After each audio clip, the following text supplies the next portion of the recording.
Welcome back to another great video tutorial with PhotoshopTrainingForum.com, where we show you how to clearly and concisely use Adobe Photoshop. We're going to look at three different things today. The first thing we're going to look at is something I should have covered with you in the last episode. And basically, if you go to video number 9, you're going to notice that there is a thing called the step back button, which was right here. And I don't know how I missed this, but it's something even easier than the step back button. As you know from watching the last video, step back button, basically, if you make one action, you go up, hit edit, step backward, right? And you can step backward multiple times. You know, you could do it like 3 or 4 times.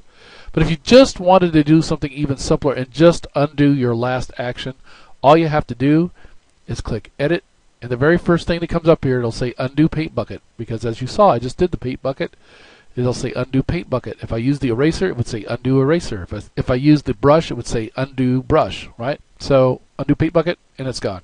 Whatever last step that you did, it's right there. Okay, that's the first thing. We got that out of the way.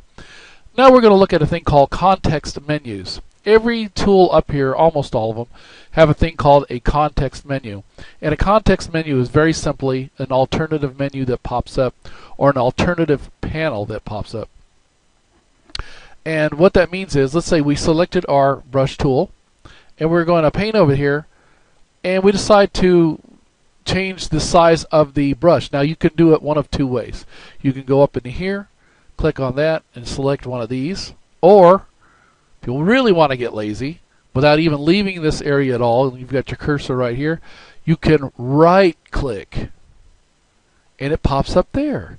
Then you can select whatever you need.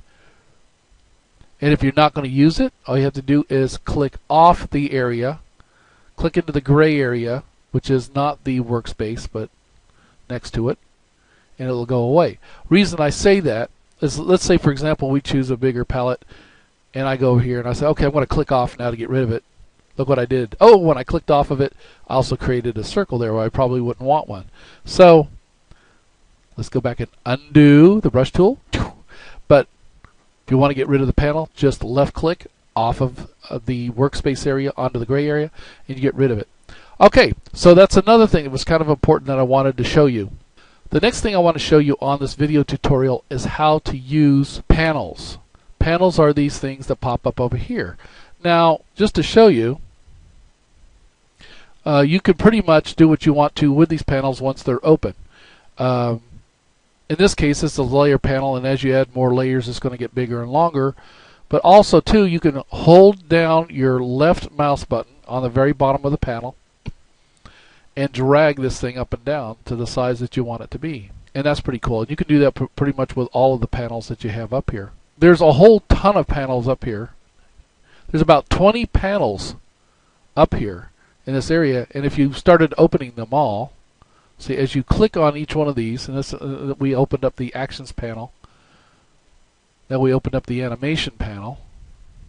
So I'll drag that over to there. By the way, you can grab a hold of these at the top and drag them around. And as I said before, you can grab a hold of the bottom of them, drag them to the side you need. And each one of them has different functions here, okay, at the bottom that you can use. Let's see. Open up brushes. Here's the brush panel. Right. So let's put that there. Channels panel over there. Open up the character panel. Now I don't even have half of these. Look how many there are. You could just cram up your whole screen with panels. But they are over here under Windows. I only use the panels I use the most, which are usually the layers panels, brush panels, things that I basically use quite a bit. There's certain ones that you're going to get used to and you're going to use more frequently than others, and those are the ones you're probably going to leave open. Now, to get rid of the panels, it's just like any other window you would close out in Windows. You can either diminish it by clicking the little dash button and it folds up, or you can just click X and I'll take it off of there.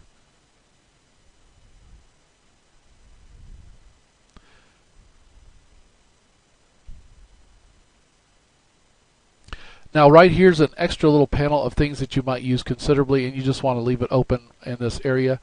For example, this is the type tool panel over here where you can adjust the type that you have and change the color or whatever. You can use this.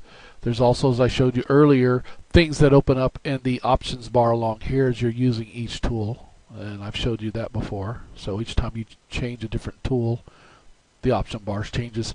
That's kind of like the option bar over here for some of these other things as well. So you've got all these different panels and different things. Once again, you can access any of these panels, and the ones you have check marked are the ones that you are using. Now, if you don't want to use it and you open up your window menu, you just click on the one that has the check mark in it, and that one will be automatically removed as well. You can always add them back at any time.